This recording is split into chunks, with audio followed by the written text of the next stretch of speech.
حدیث میں آتا ہے ابن ماجہ کی چیپٹر نمبر 16 حدیث نمبر 219 جو اللہ کے رسول کہتے ہیں یا ابو در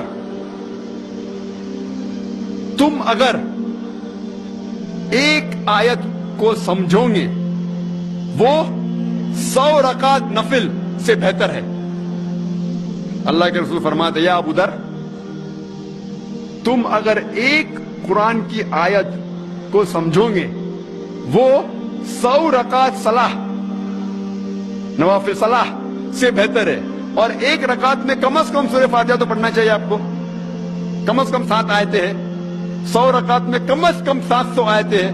تو اللہ کے رسول فرماتے ایک آیت کو سمجھ کے پڑھنا سمجھنا 700 آیت کی تلاوت کرنے سے بہتر ہے. یعنی سمجھنا 700 گنا صرف تلاوت سے بہتر ہے. اللہ کے رسول فرماتے ابن ماجہ میں اور یہ صحیح حدیث ہے. ہم لوگ سے پوچھتے ہیں قرآن شریف کیوں نازل کیا گیا تو لوگ کہتے ہیں جب اوپننگ سرمنی ہوتی نا اوپننگ سرمنی آفس کی تو قرآن شریف پڑھنے کا. جب گھر کا افتتاح ہوتے تو قرآن شریف پڑھنے کا. جب کوئی مر گیا تو قرآن خوانی کرتے. تو قرآن شریف نازل کیا گیا تھا قرآن خوانی کے لیے. اور لوگ کرتے ختم قرآن 1 2 3 ختم قرآن کے رمضان میں 3 بار 4 بار 10 بار. الحمدللہ آپ کو ثواب ملے گا انشاءاللہ ملے گا.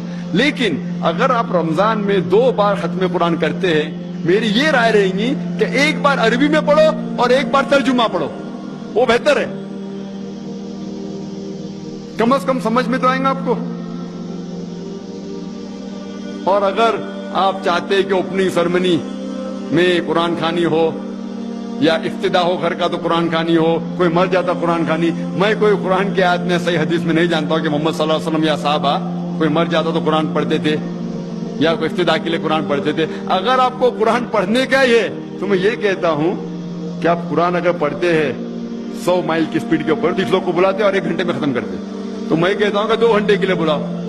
عربی بھی پڑھو ترجمہ بھی پڑھو. نہیں تو 30 کے بدلے 60 لوگ کو بلاؤ.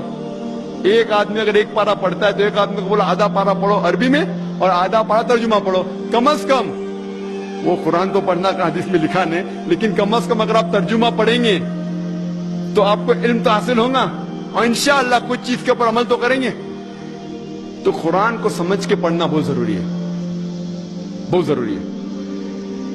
اور ایک مثال میں پیش کرتا ہوں کہ اگر آپ فرانس جاتے ہیں ایک ڈگری حاصل کرنے کے لیے BSc کی ڈگری.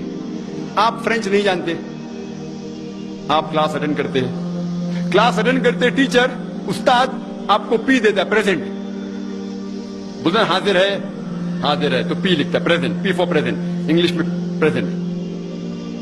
آپ پورا سال پریزنٹ رہتے پی ملتا ہے آپ کو آپ خوش ہے.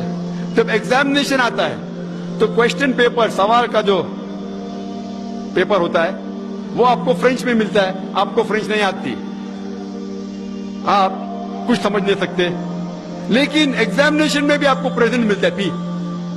کیا آپ جواب دے سکیں گے پیپر کا؟ آپ کچھ سوال ہی نہیں سمجھے تو جواب کیا دیں گے؟ تو یہ پی جو ہے وہ پریزنٹ کے لیے پاس کے لیے نہیں. آپ ایگزامینیشن میں فیل ہو جائیں گے. تو آپ صرف قرآن شریف عربی سے پڑھیں گے آپ کو پی ملے گا لیکن وہ پی پاس کے لیے نہیں ہے پریزنٹ کے لیے موجود حاضر. ہمیں غلط فہمی ہے کہ ہم پڑھیں گے تو جنت میں جائیں گے. صرف پڑھنا کافی نہیں ہے. پڑھ کے سمجھو اور قرآن مجید پہ عمل کرو تو انشاءاللہ آپ جنت میں جائیں گے.